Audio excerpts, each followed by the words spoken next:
ఎందుకు శివుడికి విగ్రహం కాకుండా లింగరూపం ఉంది? దీనికి ఉన్న ఆధ్యాత్మిక అర్థం ఏమిటి? శివుడిని లింగరూపంలో ఎందుకు ఆరాధిస్తారు? మనము సాధారణంగా దేవుళ్ళను మానవ ఆకారంలో చూస్తాము.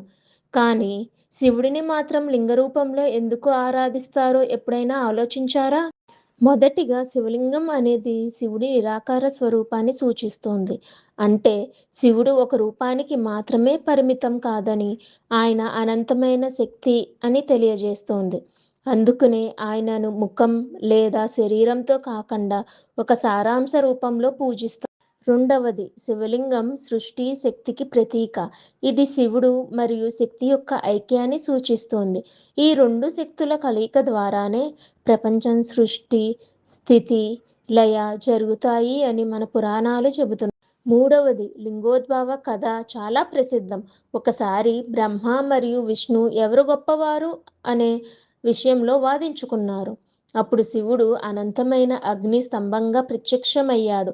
ఆ స్తంభానికి ఆది, అంతం ఏమిటో తెలుసుకోవడానికి వారు ప్రయత్నించారు. కానీ సాధ్యపడలేదు. ఈ కథ ద్వారా శివుడు అనంతత్వం తెలియజేస్తోంది. ఆ అగ్ని స్తంభమే శివలింగంగా భావించబడుతుంది. నాలుగవది, శివలింగం పూజ మనసును ఏకాగ్రం చేస్తుంది. ఆకారంపై కాకుండా ఆధ్యాత్మిక భావంపై దృష్టి పెట్టేందుకు ఇది సహాయపడుతోంది. దీని ద్వారా మన లోపల ఉన్న శాంతిని అనుభవించగలుగుతాం. చివరిగా, శివలింగం కేవలం ఒక రాయి కాదు, అది విశ్వాసానికి మూలమైన శక్తి యొక్క ప్రతీక. దాన్ని ఆరాధించడం ద్వారా మనం ఆ దైవిక శక్తితో అనుబంధం అవుతాము.